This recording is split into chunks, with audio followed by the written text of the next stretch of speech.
Hello foodies, welcome to our channel Bhavyaraj vlogs. And నేనైతే ఇంకో రెసిపీతో మీ ముందుకు వచ్చేసాను. అదేంటంటే చాలా టేస్టీగా ఉండే గోంగూర చికెన్ గ్రేవీ కర్రీ అండి. నిజంగా చాలా అద్భుతంగా ఉంటుంది. ఒక్కసారి ట్రై చేశారంటే మళ్ళీ తినాలనిపిస్తుంది. అండ్ మన ఛానల్ని ఫస్ట్ టైం ఎవరైనా చూస్తూ ఉన్నట్లయితే ఖచ్చితంగా లైక్ చేయండి, షేర్ చేయండి and subscribe to our channel. And recipe అయితే చాలా ఈజీ ప్రాసెస్లోనే నేను చూపిస్తాను. నా స్టైల్లో నేను ఎలా చేస్తానో మీకు నా రెసిపీని పరిచయం చేస్తాను.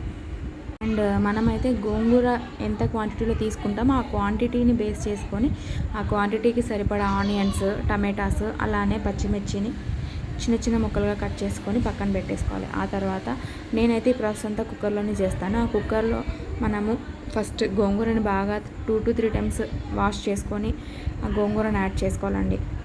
యాడ్ చేసుకున్న తర్వాత మనం ఏదైతే కట్ చేసి పెట్టుకున్నామో ఆనియన్స్ని కూడా యాడ్ చేసుకోవాలి.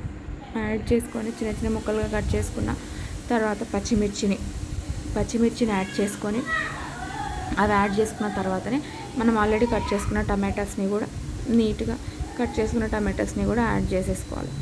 యాడ్ చేసుకున్న తర్వాత కాస్త కొత్తిమీర యాడ్ చేసుకోవాలి. తర్వాత 1 స్పూన్ ఆయిల్ యాడ్ చేసుకుంటే సరిపోతుంది. అండ్ నెక్స్ట్ వచ్చేసి కాస్త ధనియాల పొడి 2 to 3 tablespoons ధనియాల పొడి వేసుకుంటే టేస్ట్ బాగా వస్తుంది. అండ్ కొద్దిగా పసుపు, కాస్త ఉప్పు, తర్వాత కొద్దిగా కొబ్బరి పొడి అండ్ నెక్స్ట్ వచ్చేసి కాస్త చింతపండు యాడ్ చేసుకున్న తర్వాత అండ్ ఒక చిన్న గ్లాస్ ఆఫ్ వాటర్ యాడ్ చేసుకోవాలి. ఆ తర్వాత నేను ఇక్కడ ఎండు మెంతి కూర వాడుతున్నాను, కస్తూరి మేతి వాడుతున్నాను. ఆ ప్లేస్లో మీకు కనుక పచ్చి మెంతి కూర ఉంటే ఖచ్చితంగా యాడ్ చేసుకొని టేస్ట్ బాగా ఉంటుంది. తర్వాత కాస్త అల్లం వెల్లుల్లి పేస్ట్ యాడ్ చేసుకొని ఒక్కసారి నేను చూపిస్తున్న విధంగా కలిపేసుకొని ఏదైతే ఉందో లిడ్ మూసేసి కుక్కర్ని ఒక 5 to 10 minutes సిమ్లో ఒక 4 to 5 విజిల్స్ వచ్చేంత వరకు కుక్ చేసుకుంటే బాగా మెత్తగా అయిపోతుంది.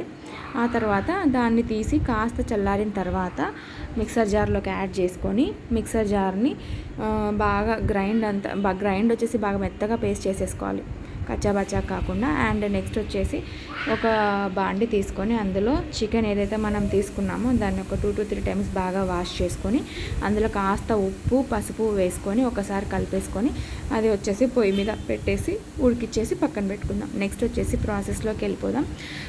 ఇప్పుడు ఫస్ట్ అయితే కుక్కర్ తీసుకొని అందులో కాస్త హీట్ అయ్యాక 2 to 3 tablespoons ఆఫ్ ఆయిల్ని యాడ్ చేసుకొని బాగా ఆయిల్ హీట్ అయ్యాక అందులో తరుక్కున్న ఉల్లిపాయల్ని ఒక 2 ఉల్లిపాయల వరకు తీసుకున్నాను నేనైతే. ఆ ఉల్లిపాయలను యాడ్ చేసుకొని కాస్త బాగా బ్రౌన్ కలర్లో వచ్చేంత వరకు వేయించుకున్నాక 1 tablespoon అల్లం వెల్లుల్లి పేస్ట్, ఎందుకంటే ఆల్రెడీ మనం గోంగూరలో అల్లం వెల్లుల్లి పేస్ట్ వేసాం, కాస్త కొద్దిగా యాడ్ చేసుకుంటే సరిపోతుంది. అండ్ ఒక 2 tablespoons కారం వేసుకున్నాను, ఎందుకంటే అక్కడ పచ్చిమిర్చి తక్కువగా తీసుకున్నాను నేను, కాబట్టి మీ రుచికి సరిపడా మీరు యాడ్ చేసుకోవచ్చు. ఆ కారం యాడ్ చేసిన తర్వాత కాస్త ఆయిల్ అంతా పైకి తేలిన తర్వాత నెక్స్ట్ మనం ఏదైతే గ్రైండ్ చేసి పెట్టుకున్నామో గోంగూర పచ్చడి, ఆ పచ్చడిని ఆయిల్లో వేసి బాగా కలుపుకున్న తర్వాత అది కాస్త మూత పెట్టి ఆయిల్ అంతా పైకి తేలేంత వరకు పెట్టుకున్నాక చికెన్ ఏదైతే మనం ఉడకబెట్టి పెట్టుకున్నామో అది యాడ్ చేసుకొని నీట్గా సర్వ్ చేసుకోవడమే. ఎంతో టేస్టీగా ఉండే గోంగూర చికెన్ గ్రేవీ కర్రీ రెడీ అయిపోయిందండి. చాలా టేస్టీగా ఉంటుంది. ఖచ్చితంగా రెసిపీని ట్రై చేయండి. ఇంకా ఏదైనా రెసిపీ కావాలంటే ఖచ్చితంగా కామెంట్ చేయండి.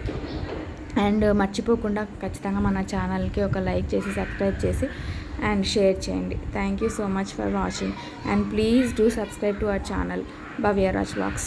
Thank you for watching.